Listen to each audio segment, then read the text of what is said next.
warahmatullahi wabarakatuh.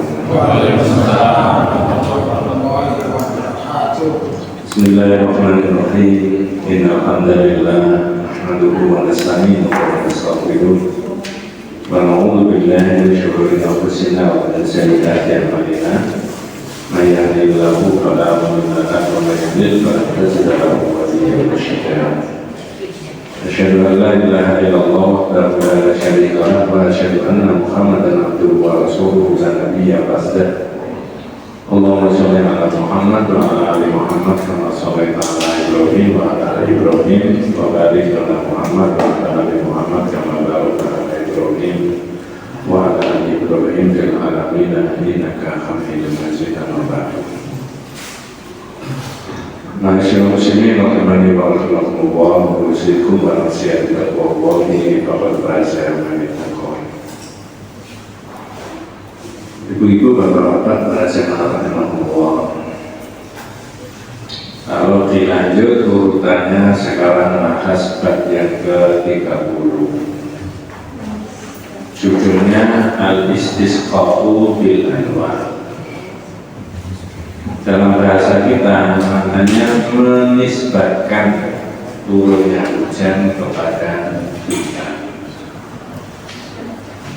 Tapi supaya kita itu dapat bimbingan dalam situasi mengajak rohani dan berkeluarga ini, saya ingin menjelaskan bab yang ke-31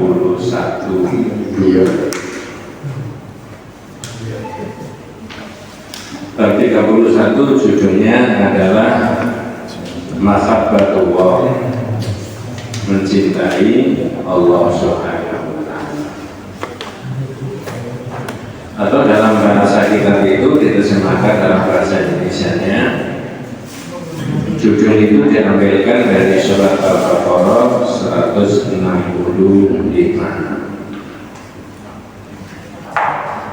Ini masalah orang Islam itu kalau sudah syahadat mencintai Allah dan mencintai Rasulullah. Cuma kadarnya bagaimana? Maka bab 31, 32, 33 dan seterusnya itu menyangkut hal-hal yang bersifat spiritual, rohaniah. Contoh yang 31 itu mencintai Allah Subhanahu wa ta'ala. Nanti 32 itu khauf, ada punya rasa takut sama Allah Subhanahu wa ta'ala. Kemudian yang 33 itu tawakkul, mengajak tapi tawakkul yang Allah. Dan 34 al-amnu min makrillah wal qunutu min rahmatillah, putus asa dari rahmatnya Allah, merasa aman dari murkanya Allah, dan putus asa dari rahmatnya Allah. Nah sekarang yang kita dahulukan 31, judulnya cinta kepada Allah, mahabbatullahi wa mahabbatur rasulillah. Saya berjangan kita semuanya kalau sudah syahadat wajib mencintai Allah dan mencintai Rasulullah SAW. Ada keterangan begini Pak, nanti jangan ya mengoreksi kalau ada yang salah. Aslul a'mal kulluha huwa al-mahabbah. Asal usul dari semua gerakannya manusia, mobilisasinya manusia, hidup pikuknya manusia kemana-mana, itu ujung-ujungnya dalam manusia itu ada rasa cinta. Oh, kalau itu rasa cinta itu bisa menggerakkan manusia bergerak dari satu daerah ke daerah lain, dari satu tempat ke tempat yang lain, dan seterusnya dan seterusnya. Jawabannya iya. Nanti ada beberapa contoh. Fal insan la ya'malu illa lima yuhibbu. Manusia itu tidak bergerak, diam kalau tidak ada sesuatu yang dicintai. Ya, imma ijambi manfaatin atau lidahki mabaratin.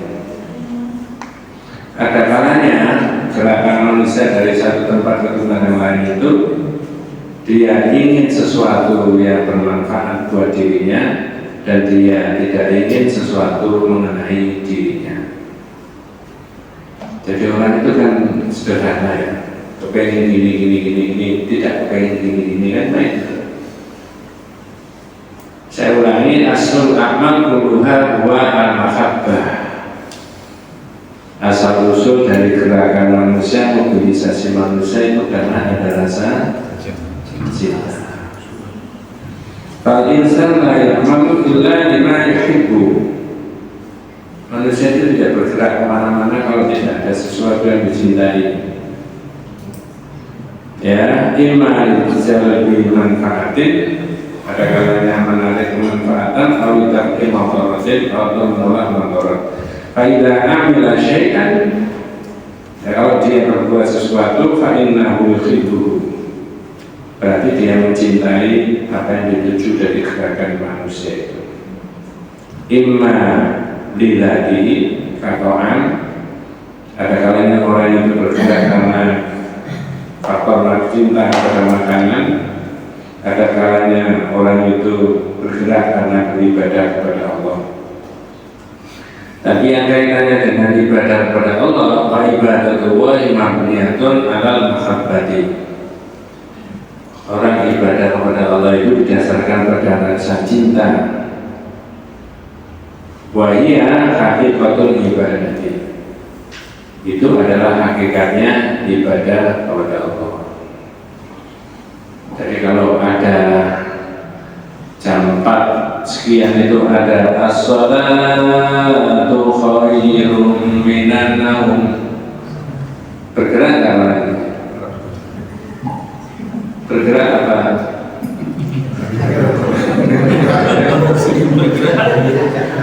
Kalau saya tanya enak mana mendengarkan itu, tidur sama ke masjid.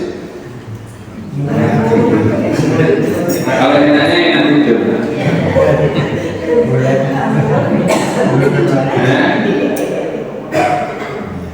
Enaknya enak tidur, tapi manusia bergerak ke masjid karena akan dicintai Allah. Ada taklim, pengajian, ada sholat isya itu sebenarnya lebih nyaman kalau kayak di rumah sambil nyeruput kopi. Ya. Jadi mobilisasinya manusia itu mengurusi sesuatu yang dicintai. Ada kalanya yang dicintai itu kaitannya dengan makanan, minuman. Ada kalanya itu dia ingin sesuatu, dan ada kalanya dia ingin menolak sesuatu yang dia tidak sukai. Nah, tapi ada kalanya orang itu punya rasa cinta, aspeknya ibadah kepada Allah. Nah, kalau rasa cinta itu aspeknya ibadah, maka yang ada taballu wa ta'zim. Orang itu beribadah pada Allah banyak ya, karena faktor cinta yang terjadi yang dialami orang itu adalah taballu, dia merendah-rendahkan di hadapan Allah. Sekaligus ta'zim, mengagungkan. Orang ibadah itu merendah-rendahkan diri dan mengagungkan. Hanya satu di antara dua itu. Apa kedua-duanya itu harus ada di dalam diri orang yang. Nah sekarang di bagian awal panjangan itu didahului pakai surat Al-Baqarah 165. Ya. Apa bahasa Indonesianya? Al-Baqarah 165 ya. Dan di antara manusia ada orang-orang yang menyembah tandingan-tandingan selain Allah. Ya, di antara manusia ada yang menyembah tandingan selain dari Allah. Saya tanya, selain dari Allah itu bisa benda? Bisa barang? Bisa orang? Satunya apa? Uang. Ya. Benda, barang, orang, uang, bahkan dirinya sendiri. Terus yang jangan bisa pahami itu sikapnya manusia itu terhadap yang barang, benda, barang, orang, uang tadi gimana menurut itu? Monggo, mereka mencintainya sebagaimana mereka mencintai Allah. Bu, Kalimat mereka mencintainya sebagaimana mencintai Allah. Kalimat sebagaimana itu maksudnya apa ini? Sama. Berarti posisinya apa? Sama. Kalau cinta itu bisa ditimbang sama-sama 1 kilo ya. Kalau bisa dipersentasi sama-sama berapa? 50% dan 50%. Dibagi 2.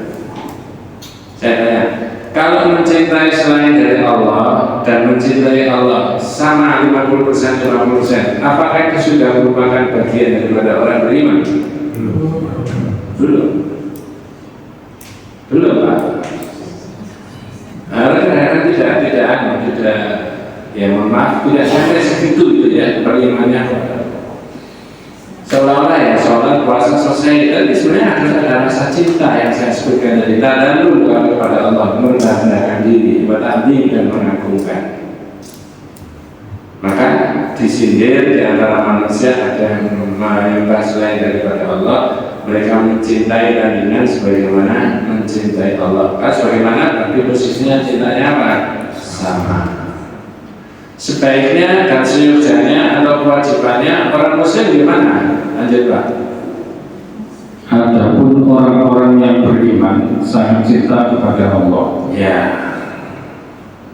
Walladzina amanu asyaddu hubban lillah. Adapun orang-orang beriman sangat amat cinta kepada Allah. Nah sekarang saya tanya, jawabannya tidak usah saya cari gini tidak usah dicari.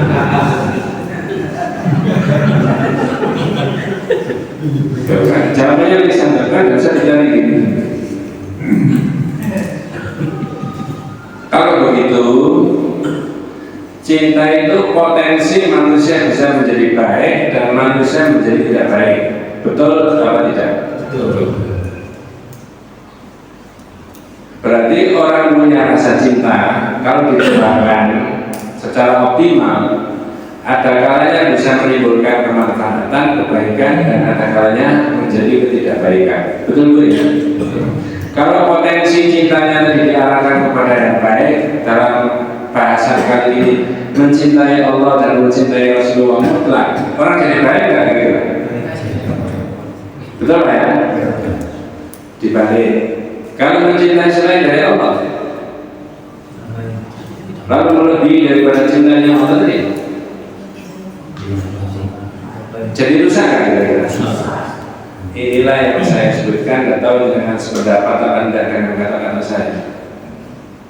Rusaknya masyarakat bangsa dan negara itu karena banyak orang mencintai dunia, dan itu syirik. Kalau kurang jelas supaya dipertajam, rusaknya masyarakat bangsa dan negara itu karena kesyirikan kepada Allah. Betul atau tidak? Betul. Tapi panjenengan tidak boleh meyakini dan memahami bahwa syirik itu hanya patung disembah-sembah saja. Meletakkan cintanya tidak kepada Allah, melebihi cintanya kepada Allah, itu namanya asyirku fil mahabbah, syirik dalam bercinta. Itu bukan bahasanya ABG, bahasa kita. Jadi kalau potensi cintanya manusia itu dikembalikan kepada Allah secara mutlak, maka masyarakat itu akan jadi baik. Tapi ketika diarahkan kepada selain daripada Allah, melebihi cintanya kepada Allah, maka masyarakat itu akan jadi apa? Rusak. Jangan sependapat enggak? Orang korupsi itu karena cintanya pada dunia melebihi cintanya kepada Allah. Jawabnya? Iya. Itu sumber kehancuran sebuah negara enggak kira-kira? Perlu ada perubahan enggak?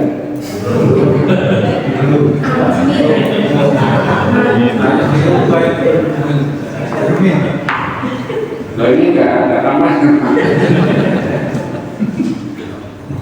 Iya, ini betul itu. Nabi itu juga gerakan tauhidnya Nabi itu gerakan perubahan. Nanti jangan ketemu di kitab Berkatun Najiyah wa Ta'ifah al-Mansurah Marhalatun Nabi. Gerakannya Nabi itu ada 4 tahapan untuk merubah tatanan masyarakat itu. Pertama, marhalatun tauhid. Yang kedua, marhalatun ukhuwah, persaudaraan. Yang Yang ketiga al-istiddad, persiapan, dan yang keempat tahqiqun nasr, yaitu ada kemenangan yang Allah berikan. Ketika diurut dari marhalatul taufik. Kalau taufiknya sudah bagus, kemudian ada ukhuwah persaudaraan. Selemah-lemahnya pemimpin kalau ada niat untuk mempersaudarakan sesama anggota yang dipimpin, maka tidak ada alasan tidak mendukung pemimpin itu. Betul Pak? Saya ulangi pelan-pelan. Selemah-lemahnya pemimpin, kalau ada upaya untuk menyatukan yang dipimpin dan dipimpin itu kemudian mengikuti, maka tidak ada alasan tidak mendukung pemimpin itu. Berbeda dengan sekuat-kuatnya pemimpin, kalau dia memecah belah yang dipimpin, maka pasti tidak akan didukung oleh orang. Yang dekat sama pemimpin akan jadi enak, yang tidak dekat akan diinjak. Nah begitu.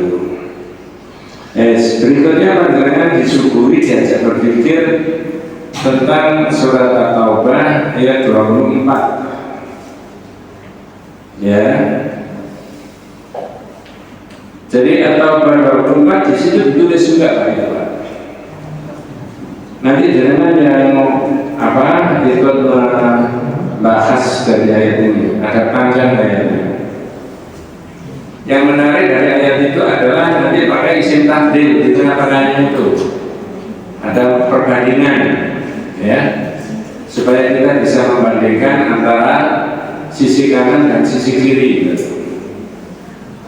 Apa maksudnya membandingkan antara sisi kanan dan sisi kiri? Mari kita baca pelan-pelan bersemuanya. Katakanlah, jika bapak-bapak, anak-anak, saudara-saudara, istri-istri, kaum keluargamu, harta kekayaan yang kamu usahakan, terus perniagaan yang kamu khawatiri kerugiannya, dan rumah-rumah tempat tinggal yang kamu sukai. Sudah sampai di situ. Ada berapa poin?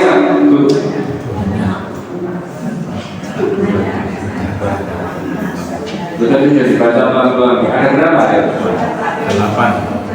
8. Minta tolong 8 itu dengan bagi menjadi 2 menurut jenisnya. Menjadi berapa dan berapa? 6 sama 2 juga 8, 1 sama 7 juga 8. Ini berapa sama berapa? 4. 5. Posisi gede. Berapa? 5. Yang 5 itu kaitannya dengan apa? Manusia kan? Yang 3 kaitannya dengan wis ini dengan amal inilah kondisi kita sekarang ini. Harus diluruskan sesuai dengan peringatan Allah yang ada di dalam surat At-Taubah. Yang 5 itu siapa saja? Nambah hukum bapak-bapakmu, kena hukum dan Bu, tidak ada orang mulai zaman jahiliyah sampai zaman modern dia selalu membangga-banggakan bapaknya. Betul ya? Bapak saya dulu begini. Lalu berikutnya anak. Ya, tidak ada orang tua yang tidak membangga-banggakan anaknya. Betul ya? Padahal bahkan kalau perlu anaknya digadang-gadang untuk bisa menggantikan posisi.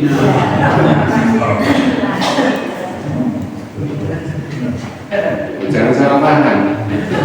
Kalau jenengan sebagai pengusaha sukses ya, dan dimudahkan sama Allah dirinya, terus itu sudah jalan, karyawannya sudah banyak, mesti punya ide nanti yang meneruskan siapa? Sampai subuh. Itu maksud saya. Anak, ya. Wa ikhwanukum dan saudara-saudaramu, wa azwajukum, suami dan istrimu, wa ashiratukum dan keluargamu. 5 Bu ya. 5. Inilah yang dibangga-banggakan orang. Nauzubillah min dzalik, mudah-mudahan kita diberi umur panjang sama Allah. Kalau di antara 5 itu kemudian tiba-tiba dipanggil sama Allah, ya kita susah juga itu Pak. Orang tua, anak, saudara, suami, istri dan sebagainya. Yang 3 apa saja Pak? Perdagangan yang kamu tahu apa? Apa namanya? Bukan itu bicara tentang syukur kasada.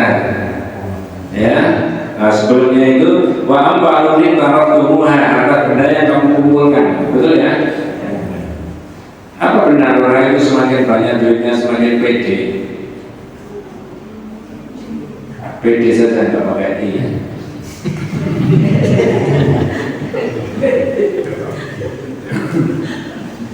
Ada teori segala-galanya itu butuh uang, tapi uang itu bukan. Nanti dia habis itu wa amman min taratumuha wa tijaratun takshawna kasada, perdagangan yang kamu tahu apa? Rugi. Kalau saya alihkan terjemahnya tidak perdagangan tapi mirip dengan itu jabatan yang kamu takut digeser, boleh nggak? Boleh kan? Apa betul siap penguasa itu akan selalu mempertahankan kekuasaannya dengan berbagai macam cara? Apakah benar setiap penguasa akan berusaha untuk mempertahankan kekuasaannya dengan berbagai macam cara?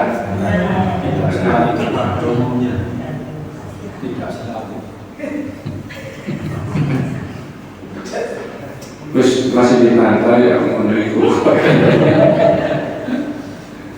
kemudian orang sakit itu rumah tempat tinggal. Rumah tempat tinggal. Saya tanya, zaman Nabi sudah ada bisnis di bidang properti ini? Belum, tapi Nabi sudah mengingatkan bahwa rumah itu salah satu ikon suksesnya manusia juga. Kalau rumahnya besar, bahkan lebih dari satu, dia merasa gengsinya diukur dari situ, betul ya? Nah ini sudah diingatkan sama Nabi. Jadi 5 poin tadi ditambah dengan 3 kaitannya dengan harta benda, dan itu saya rasa fenomena masyarakat sekarang. Harta benda yang kamu kumpulkan, perdagangan yang kamu tak produksi, dan tempat tinggal yang sangat kamu cintai. Selanjutnya Pak, tengah-tengahnya apa itu? Adalah lebih kamu cintai daripada Allah dan Rasulnya. Takut. Itu kalimat adalah lebih kamu cintai. Itu maknanya kan? Kalau lebih kamu cintai berarti ada perbandingan kan? Tapi kalau dicintai saja boleh ya? Dicintai saja boleh ya? Tapi kalau lebih dicintai, bahaya gak kira-kira? Sehingga kalau dengan ditanya orang gak bahaya, tak bahaya bu. Makanya jangan kalau akrab dengan bahasa Arab, ahabba ilaikum itu pakai tabdil. Isim dalam bahasa Arab, ya kata benda yang dipakai untuk apa? Membandingkan satu dibanding yang lain. Ahabba ilaikum, lebih kamu cintai. Dicintai boleh Pak, kata benda, kedudukan, jabatan, anak, suami, istri. Tapi bahasanya Al-Quran bukan kamu cintai, lebih kamu cintai. Nah nanti saya bisa sampaikan ngukurnya gimana?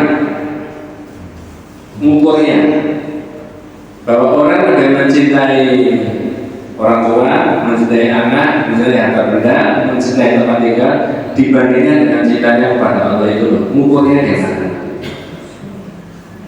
Dalam kitab Fiqhul Najiyah disebutkan idza ta'arada bainahuma. Kalau terjadi perlawanan antara cintanya kepada Allah dengan cintanya selain dari Allah, itu terjadi perbedaan. Yang dimenangkan yang mana? Kalau yang dimenangkan Allah, berarti orang itu lebih mencintai Allah. Tapi kalau yang dimenangkan selain daripada Allah, maka dia lebih mencintai selain dari Allah.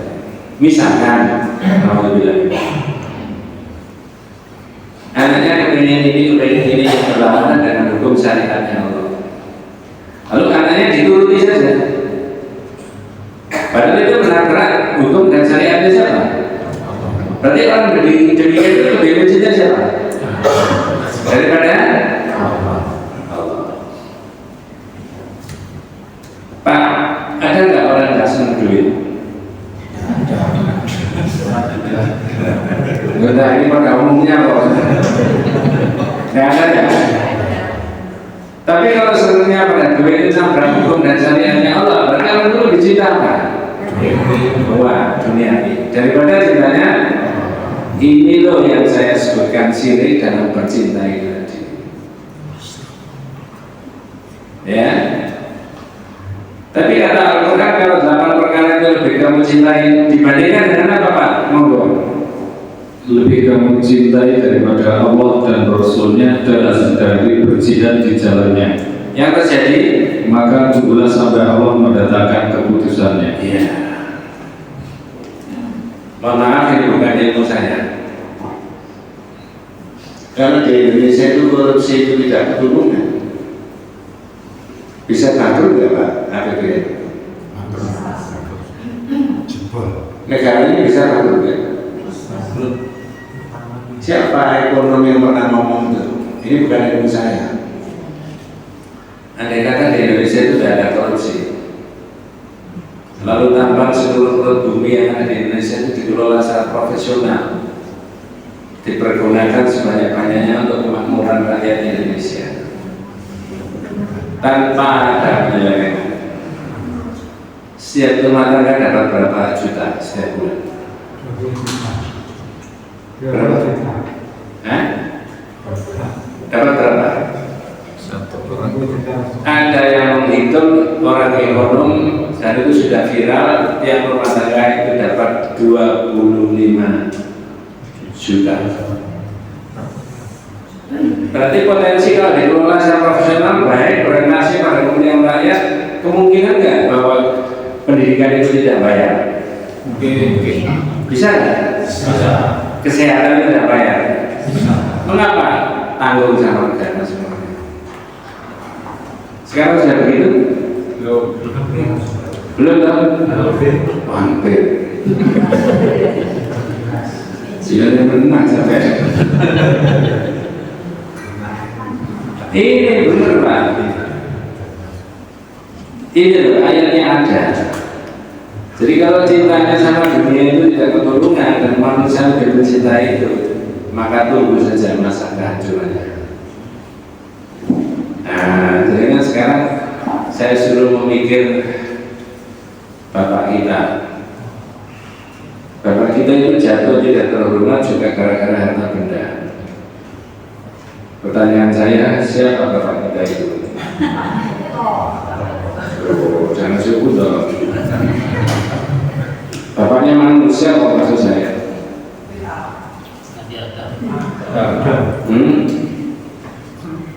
Minta tolong surat Al-Baqarah 35. Itu Bapak, jadi kan baca ini harus ingat tentang Bapak kita itu, bahwa manusia itu kalau dia sadar dia itu anak cucunya ada potensi jatuh tidak terhormat gara-gara harta benda. Saya ulangi, kalau manusia itu hidup zaman kapan saja, kapannya apa saja, kalau dia sadar sebagai anak cucunya bukan betul loh Bapak kita. Kok begitu? Dalilnya pakai ini. Non saya jangan baca terjemahnya. Dan kami berfirman, hai Adam, diamilah oleh kamu dan istrimu di surga ini. Terus? Dan makanlah makanan-makanannya yang banyak, lagi baik di mana saja yang kamu sukai. Iya. Allah pakai rohodan khairusi itu mah. Cakarmu. Itu kalau pakai bahasa orang Jawa Bu, fasilitas yang diberikan oleh Allah kepada Adam sama istrinya di surga dimakan 7 turunan hadis kan? Enggak, itu pakai bahasa kita ya. Saking apanya? Disuruh berdomisili di situ, lalu disuruh makan semua apa saja yang tersedia. Ada larangan nggak? Apa larangannya Pak? Monggo. Dan janganlah kamu dekati pohon ini. Ya, pohon apa itu? Pohon yang memberi nama Hudi siapa? Lalu ini kan?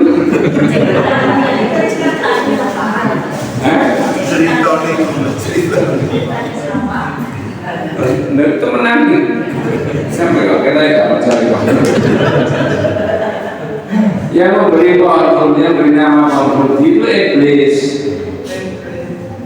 Bapak kita itu dibisi oleh iblis dalam surat Toha di syajaratul khuldi wa mulkin la yabla. Adam, ini pohon keabadian. Khalidina kan abadi. Maksudnya apa? Ada pertanyaan, maksudnya apa? Ente kalau makan pohon ini di sini semakin abadi, semakin langgeng. Berarti iblis tadi memberi keterangan palsu nggak kepada Anda? Persis seperti pikirannya para koruptor. Di dalam dirinya para koruptor itu ada iblis yang ngisi dia. Ente kalau dapat 2 miliar, dapat ini, itu nanti semakin bergengsi. Itu iblis itu. Jadi makna filosofisnya kalau kita ambil ayat itu maknanya di situ. Bukan pohon dalam arti bisa dipetik, ditaruh di mana-mana, lalu dicangkok, ditaruh. Enggak. Itu adalah gambaran materi. Ada kemungkinan manusia itu di zaman kapan saja jatuh tidak terhormat gara-gara harta benda. Dalam perjalanan pemerintahan di Indonesia mulai zaman dulu sampai sekarang banyak orang jatuh tidak terhormat gara-gara harta benda. Zaman Presiden Soekarno ada nggak? Presiden Soeharto ada nggak? Tak lanjut aja, zaman Pak Jokowi ini ada nggak? Semakin banyak apa semakin sedikit? Iya, itu benar itu. Padahal yang dilarang tadi, wala taqrabaha syajarah. Kalimat syajarah itu ada ilmunya, makrifat dalam bahasa Arab. Artinya apa? Tertentu. Wabah ini makan satu itu yang tak boleh. Itu kan sama dengan iblis di sini, para koruptor itu saja. Ya, orang korupsi itu kan bukan karena dia tidak cukup, karena rakus. Kalau rakus dimakan, dimiskinkan. Nanti ada undang-undang penyitaan korupsi itu, kata banyak koruptor, supaya tidak ada orang korupsi lagi. Kalau korupsi itu kan ada gajinya tidak cukup, tanggal 20 sudah habis, maka diapakan? Dinaikkan gajinya.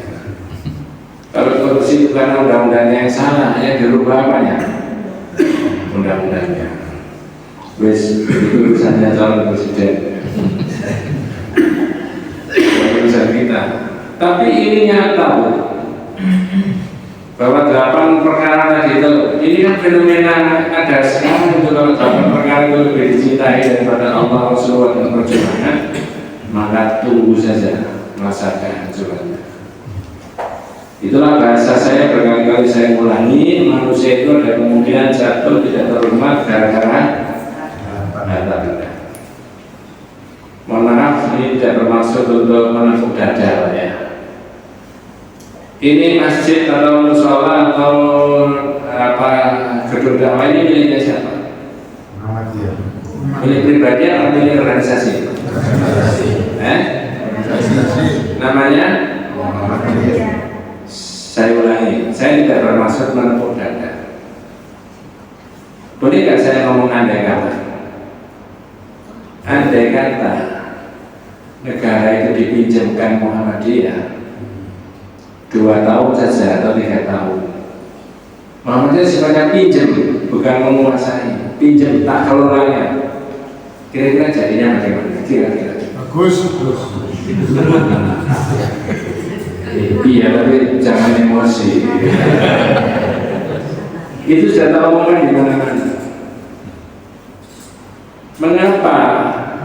Orang itu yang utama adalah faktor adanya kejujuran dulu, Pak. Mengerti amanah dulu. Lain sebagai anggota perserikatan, pimpinan-pimpinan insya Allah sudah teruji mulai zaman Pak Kiai Zaman sampai sekarang. Nah, kalau aset itu diserahkan lalu dikelola, nanti kalau sudah tertib, teratur, undang-undangnya dibuat begini, aturannya begini, cara pemilihan begini, serahkan lagi yang berkuasa siapa. Enggak ada kira-kira. Ya, tapi tidak mungkin gitu. Tidak mungkin ya.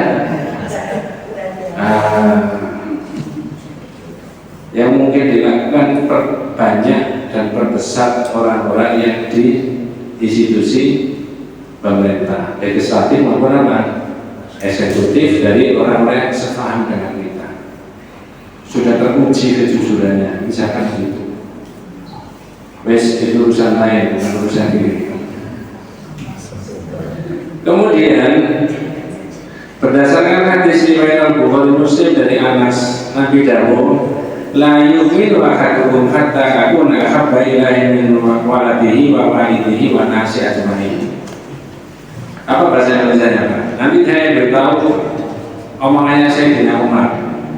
Tidak beriman dengan sempurna seseorang di antara kalian sehingga aku lebih dicintainya daripada anaknya, orang tuanya, dan manusia seluruhnya. Ini dawuhnya siapa, Bu?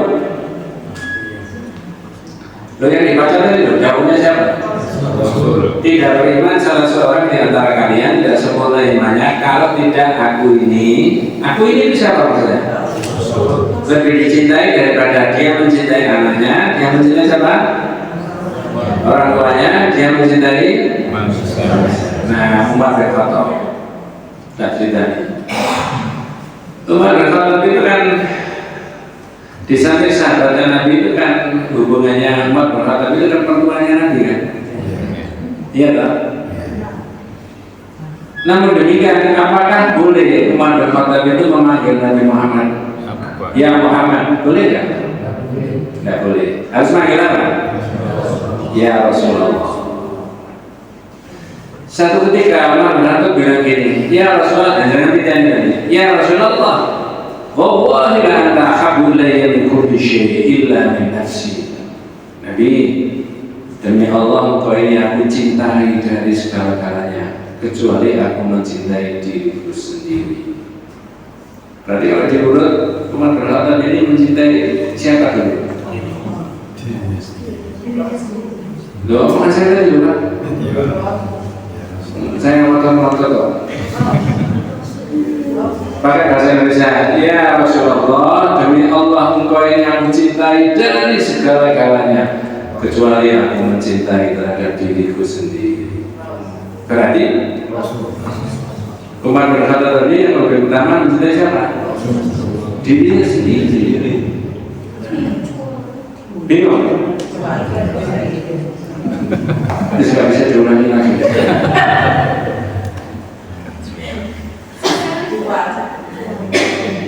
Iya toh?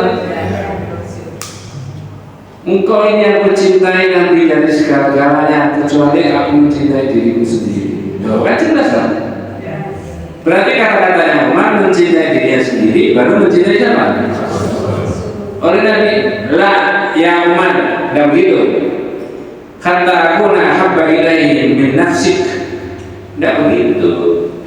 Sampai aku ini Muhammad, engkau cintai daripada kamu mencintai dirimu sendiri. Masih mengetahuinya ditegur pun nggak benar. Lalu Umar berubah. Nah, berubah dari mana ke mana perubahan dari? Wallahi ya Rasulullah, anta ahabbu ilayya min kulli syai' hatta min nafsi. Kalau tadi hilang, ini pakai apa? Hatta. Ini bahasa Arab. Nabi, demi Allah, engkau yang aku cintai dari segala-galanya, termasuk aku mencintai terhadap. Berarti Umar kata-kata yang kedua, mencintai Rasulullah mutlak, mencintai dirinya di bawah cintanya ke siapa? Apa jawabannya Nabi? Al-an ya Umar. Nah itu baru betul. Terus Nabi membaca ayat Al-Quran, An-Nabiyyu awla bil mu'minina min anfusihim. Nabi itu lebih utama, lebih mulia dibandingkan umat Islam terhadap dirinya sendiri. Mengapa kok kita harus mencintai Nabi? Lebih utama dari mencintai diri kita sendiri. Diri kita ini ada nafsu, ada emosi, ada ini, dan itu semuanya harus ditundukkan dengan apa yang dibawa oleh siapa? Rasul. Rasanya kita itu belum bisa begitu. Masih ini. Makanya tadi saya sebutkan As-salatu khairum minan naum. Ada yang tidak ngerti semuanya Pak? Salat itu lebih daripada. Kalau mencintai Nabi, orang itu bergegas kemana? Kalau mencintai diri sendiri,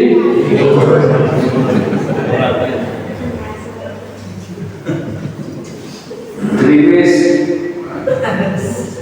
Ada dengar kali ada dengan adan itu. Ya, nang dia asik. Oh gerimis enggak apa-apa. Berarti mencintai apa? Gerimisnya? Iya, itu sekat turumannya.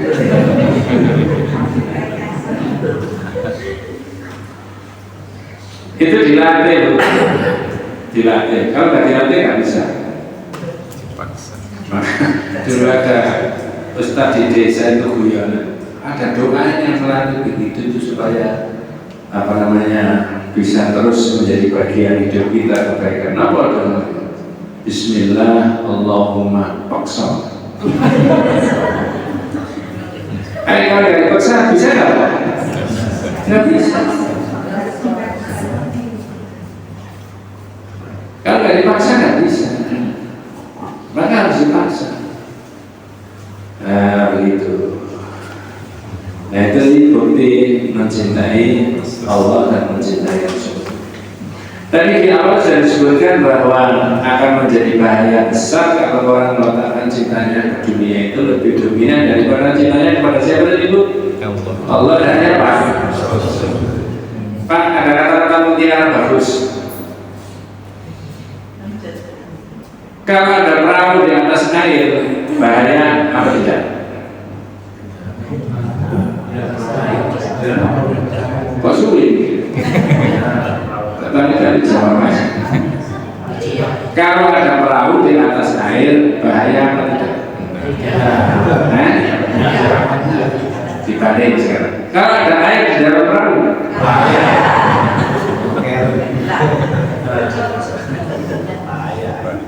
Itu ada bahasa Arabnya. Walaysa minal khatar an yakuna as-safinatu 'ala al-ma'i. Walakin al-khatar an yakuna al-ma'u fi as-safinati. Tidak bahaya Mas kalau ada air perahu di atas air. Tapi yang menjadi bahaya itu ketika ada air di dalam perahu. Ada terusnya Bu. Wujudul mu'min fi dunya ghairu mushkilatin. Walakin al-mushkilah an takuna dunya fi qalbil mu'min. Adanya orang Islam di dunia itu bukan sesuatu yang aneh. Memang dunia isinya manusia, salah satu bagiannya adalah orang Islam. Tetapi yang menjadi aneh dan sangat amat bahaya jika dunia itu di dalam hatinya umat Islam.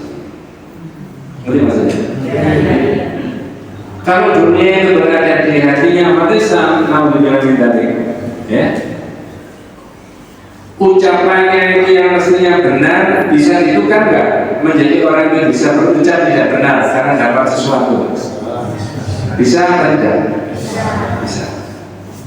Pikirannya yang mestinya cerdas lalu menjadi tidak cerdas, tumpul, bahasa yang lain pelo karena dia dapat sesuatu. Betul apa tidak? Itu namanya dunia berada di dalam hatinya umat Islam. Tapi kalau dunia itu isinya umat Islam, benar nggak? Ada nggak begitu? Ada. Memang dunia itu isinya begitu. Saya tidak punya bukunya Pak, tapi banyak orang cerita. Dulu ada tokoh nasional, kalau tidak salah Ki Bagus Hadi. Itu tokoh nasionalis atau tokoh Muslim? Muslim. Muhammadiyah. Diangkat oleh Presiden Soekarno menjadi penasehat. Ada tahu apa permintaannya? Saya mau diangkat jadi penasehat Bung Karno, tapi saya jangan digaji dari negara. Kalau saya dapat gaji ditandatangani presiden, gimana saya menasihati presiden kalau presidennya itu salah? Oh saya dapat dulu dari sana. Kira-kira orang 2024 model-model gitu masih mohon maaf, mudah-mudahan tidak mengarah ke siapa-siapa. Malah minta.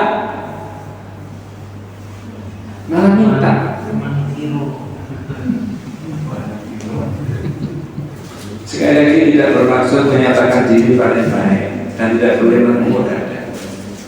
Rasanya kekuatan sosial keagamaan di Indonesia yang disungkani dengan Muhammadiyah sesat. Mungkin berlebihan kata saya. Kalau tidak, mudah-mudahan itu bagian dari nilai perjuangan kita. Yang disungkani tidak Muhammadiyah. Ya. Kalau bisa jawab Muhammadiyah, rusak semuanya apa? Ya, baik dan hasil Pak Mufti, aku bilang dari misalkan bisa dibeli, minta berapa T? Buya nggak Pak? Nama Maruf? Nah, bukan.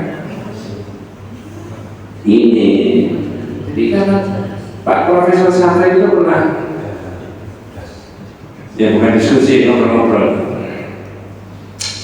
Di Muhammadiyah itu kan tidak punya aktivitas-aktivitas yang bersifat spiritual yang ghairu masyru' yang tidak disyariatkan. Misalnya zikir sekian kali pada hari-hari tertentu, baca Quran sekian kali bareng-bareng, itu kan tidak ada karena syarat hitam di atas putih yang tidak pernah dicontohkan oleh Nabi. Berarti maksud saya. Tapi saya bilang, Pak Fir, ini saja tauhid saja, mencintai Allah, takut sama Allah, tidak boleh merasa aman dari itu dimulaikan dan itu menjadi pedoman warga. Kalau itu diimplementasikan dalam kehidupan sehari-hari, rasanya aman. Ya, karena apa namanya, orang meletakkan niatnya yang awal itu ikut bergabung karena niat ikut berdakwah dengan berbagai macam cara. Nah, di situ niat yang utama itu. Ya. Maka kata Nabi, tidak iman secara sempurna kalau orang tidak aku lebih dicintai daripada dia mencintai siapa tadi? Dirinya sendiri. Ya itulah. Saya boleh mengemukakan pendapatnya Profesor Khalis Majid. Beliau mengatakan begini. Nah ini orangnya sudah tidak ada, tapi saya punya bukunya banyak. Kalau orang itu syirik kepada Allah dengan benda-benda mati, benda-benda padat, benda-benda langit, cara mengatasinya kalau orang sudah tidak percaya lagi dengan kesyirikan, gampang. Saya ulangi sampai dimulai dari situ. Kalau orang syirik kepada Allah, disyirikkan itu dengan benda-benda padat, benda-benda langit, benda-benda bumi, benda-benda mati. Lalu orang itu sudah tidak percaya dengan syirik, cara mengatasinya gampang. Gimana? Bendanya dibuang, orangnya bertobat. Selesai nggak? Selesai nggak Pak?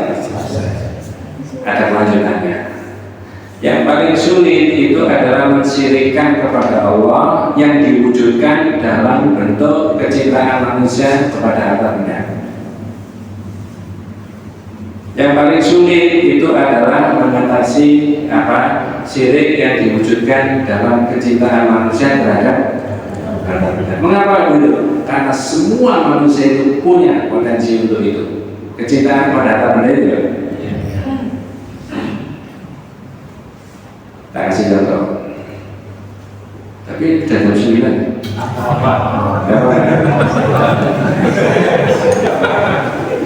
Enggak, saya kasihan dengan apa ya? Dibalik, apa saya enggak kasihan saya?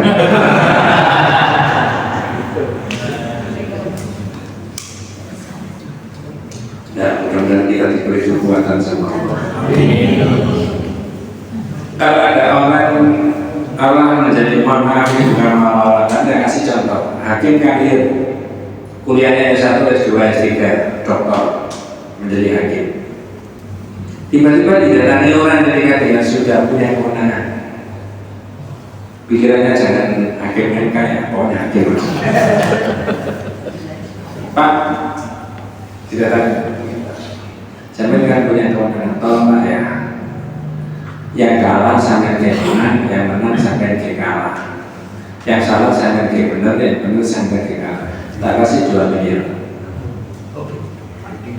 Jangan didahului makanya. Orangnya bilang gini, Mas, duit 2 miliar ini banyak bagi saya. Tapi saya itu belum dididik sampai S1, S2, S3, doktor ya. Disuruh berpikir yang otentik, yang benar, tidak emosional, berdasarkan ilmu, berdasarkan ini dan sebagainya. Nah, maksudnya saya ini bergelar S3 yang salah kota buat benar, yang benar buat salah, yang menang ke kalah, yang kalah ke gimana, ya nggak bisa, walaupun duit itu enak. Soalnya saya Mas, duit bawa pulang, bisa minta laporan polisi kamu nanti. Katanya yang itu ngaji. Kalau sikapnya begitu, ini orangnya bertauhid apa bersih? Ya? Dia lebih gendoli kredibilitasnya, dia lebih berorientasi cintanya kepada siapa? Allah. Benar nggak? Bertauhid apa bersih? Dibalik sekarang, Pak mau 2 miliar. Terus Pak, oh Mas, minta tolong yang kalah saya menang ke kalah. Beres. Tapi jangan dimasukkan di rekening saya semuanya. Besar itu. Nanti kewenangan PPAD kan. Anak saya, ini istri saya. Kalau itu yang terjadi, ini bertauhid dan bersirik itu sampai 2024 di negara kita terjadi nggak kira-kira? Sayup-sayup berita-beritanya.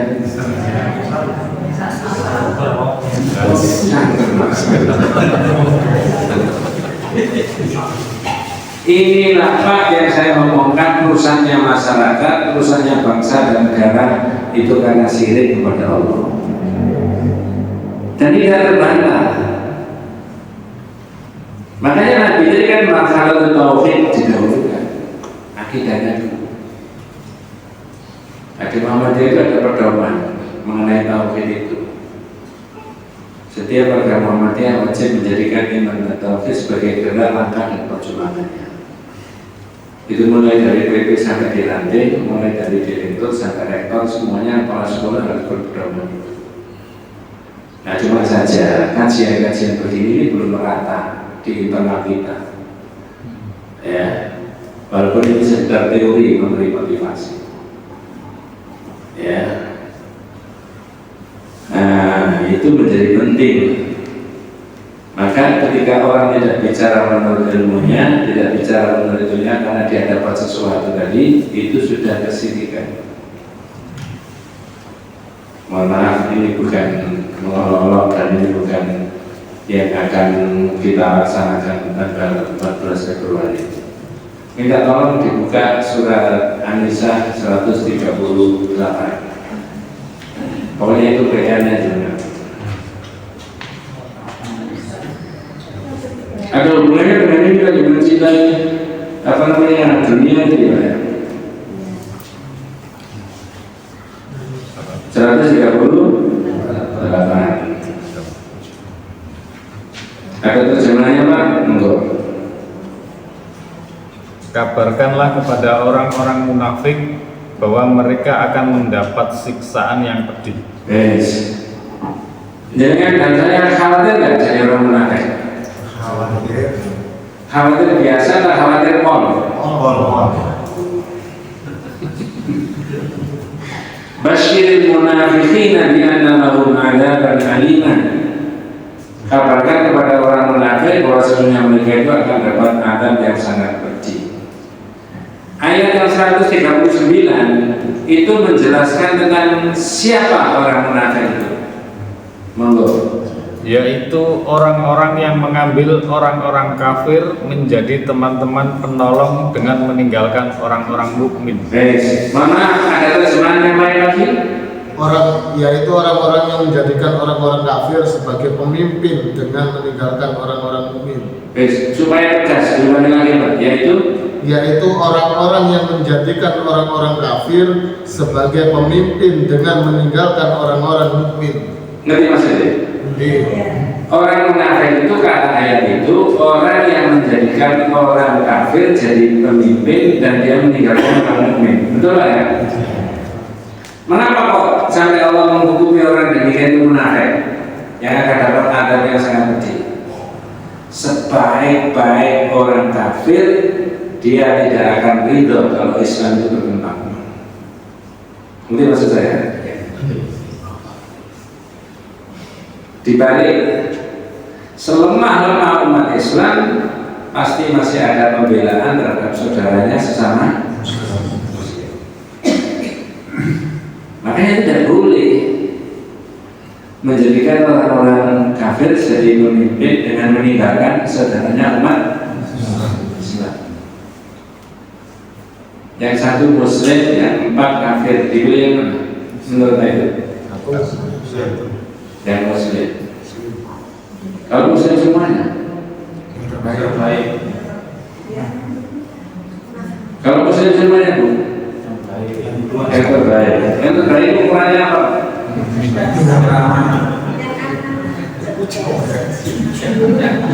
Undang ke masjid ihsan, suruh imam sholat secara bergantian. Sebelum imam sholat suruh wudhu dulu sambil video wudhunya benar.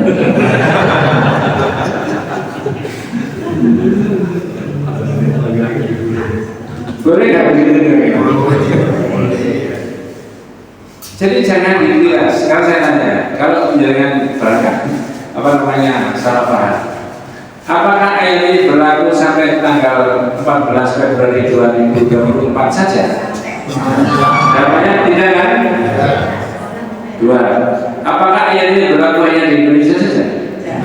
Berarti ayat ini tidak terkait dengan aktivitas 14 Februari. Belum ya? Tapi gerakan umat Islam terhadap nanti tanggal 14 Februari dipakai dasar ini boleh ya? Boleh. Bukan hanya boleh, tapi apa? Harus.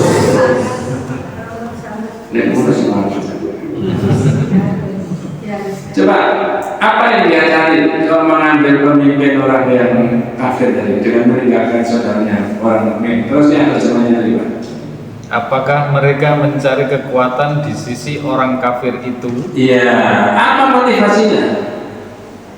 Apa mencari kekuatan? Kekuatan ekonomi, kekuatan jabatan, kekuatan ini itu dan sebagainya. Sebenarnya kekuatan itu di siapa? Maka sesungguhnya semua kekuatan kepunyaan Allah. Iya. Jadi kalau dia mencintai dunia, mencari kekuatan, berorientasi pada kekuatan al-izzah, dan kekuatan itu bisa macam-macam, ada kekuatan ekonomi, ada kekuatan politik, ada kekuatan macam-macam lah. Motivasinya apa? Berarti aktivitas duniawi menurut ayat itu berkaitan dengan penetapan pemimpin dan pemilihan pemimpin terkait dengan ukhroni kira-kira. Sangat terkait. Nah disitulah ya. Itu PR-nya panjangan supaya dicermati ayat itu dan supaya kita tidak terjerumus dalam sifat dan sikap kemunafikan. Bukan hanya kalau berbicara itu berdusta, kalau diberi amanat khianat, bukan sekedar itu. Tapi pikirannya bagaimana orang Islam itu terhadap penetapan tentang pemimpin yang akan memimpin dia. Ya begitu. Kemudian ada hadis tambahan di dalam kitab itu riwayat Imam Al-Bukhari dan Muslim. Al-Bukhari saja nomor 6041. Walau man qala Rasulullah sallallahu alaihi wasallam man kunna fihi wajada halawatal iman. Ada 3 perkara yang seorang itu dengan 3 perkara bisa betul-betul menemukan kenikmatan dan lezzatul iman. Apa saja 3 perkara? 1, monggo Pak. Yaitu Allah dan Rasulnya lebih dicintai daripada yang lain. Ya, itu bukan berarti mengabaikan yang lain-lain Pak. Enggak. Yang menjadi dasar mencintai ABCD itu adalah karena faktor siapa? Allah itu tadi. Ya, dia berbuat karena Allah, berbaik-baik dengan orang juga karena Allah. Dia mencintai karena Allah. Allah dan Rasulnya adalah lebih dicintai dari selainnya. Dua, wa yuhibbul mar'a la yuhibbu illa lillah. Mencintai seseorang tiada lain hanya karena Allah. Ya. Wa ayyakraha ya'uda bil kufri ba'da idza anqadahu Allahu minhu. Dan tidak mau kembali kepada kekafiran setelah diselamatkan oleh Allah darinya. Jadi dalam sisi manapun, aktivitas apapun, termasuk seperti surat An-Nisa tadi 138 dan 139, jangan kemudian cenderung kepada kekafiran. Wa ayyakraha ya'uda bil kufri, dia ada kekhawatiran untuk dikembalikan kepada kekafiran ba'da idza anqadahu Allahu minhu, setelah Allah menyelamatkan orang itu dari kekafiran, kama yakrahu ayyuqdha finnar, sebagaimana dia khawatir dan dia tidak suka untuk dicampakkan di mana? Nah, begini harus jadi bagian dari pertimbangan kita, bahwa mencintai Allah dan mencintai Rasulullah itu termasuk implementasi dari makna dua kalimat syahadat. Nanti kita ketemu di dalam kitab Fiqhul Najiyah atau Ifa'an Mansurah, judul Kaifa nuhibbu Allaha wa Rasulahu. Bagaimana realitasnya kita mencintai Allah dan mencintai siapa? Rasul. Mohon maaf mudah-mudahan tidak salah paham, mencintai Nabi itu bukan memuji-muji Nabi itu, tapi apa? Iya, 5 poin itu dengan pedoman. Al-iman bi annahu mursalun min indillah, percaya Nabi Muhammad itu utusan Allah. Nusaddiquhu fima akhbara, membenarkan yang dikhabarkan Nabi. 3, nuqimuhu fima amara, menaati yang diperintah. 4, wanatubu manahan wa zajarni, bahkan yang dilarang. Yang 5 yang penting, wa na'budu Allaha bima syara'a, beribadah kepada Allah menurut yang disyariatkan. Atau dengan bahasa lain, la ibadata illa ma ja'a bihi Rasulullah. Tidak ada model ibadah kecuali yang diajarkan oleh Nabi, dan manusia tidak boleh berubah dari yang diajarkan. Saya beri contoh. Apakah di dalam gerakan sholat itu ada gerakan? Apakah di dalam sholat itu ada gerakan orang harus memberi isyarat dengan satu telunjuk jari? Apakah ketika berdiri, apa rukuk, apa sujud, apa duduk di antara dua sujud, apakah tahiyat? Baik, benar nggak menunjuk dengan satu jari? Apakah ibu jari? Ataukah dengan telunjuk? Apakah jari tengah? Apakah jari manis atau kelingking? Yang benar? Apa boleh dirubah dengan dua ini? Kapan hari sudah saya terangkan. Ada dalilnya Pak, ini bukan guyon, dan ada dalilnya. Itu cara mencintai Nabi, tidak merubah-rubah hukum syariatnya Nabi. Mohon maaf, mudah-mudahan tidak salah paham. Maka yang dituntutkan oleh Masjid Haji itu termasuk membaca sholawat pun tidak ada kalimat apa? Itu bukan kita tidak menghormati Nabi, justru dengan begitulah kita menghormati Nabi, karena yang diajarkan Nabi tidak ada kalimat apa? Nanti lain kali kita bahas itu. Karena ada hadis Nabi Dawud, ana sayyidu waladi Adam yaumal qiyamah, saya ini sayyidnya anak Adam. Nah, lalu hadis itu ditarik, dimasukkan di situ di salawat Nabi. Tapi asli salawat Nabi beberapa riwayat tanya Ustaz Jainal dan Zain tadi, satu pun tidak ada yang ada kalimat apa? Itu tandanya insya Allah kita mencintai siapa tadi? Allah. Makanya jenengan itu kan ada duduk tahiyat itu assalamu alaika. Assalamu itu maknanya salam atau yang kesalahan. Nabi, engkau ini selamat, tidak ada kesalahan, tidak ada kekurangan. Kok begitu? Ketika ada kesalahan, ketika Nabi masih hidup, ditegur nggak sama Allah? Kalau kita ditegur nggak? Biarin aja. Mudah-mudahan kita diberikan rahmat barokah dari Allah ya Bismillah. Kita tutup dengan doa kafaratul majlis. Subhanallah wa bihamdihi. Asyhadu an la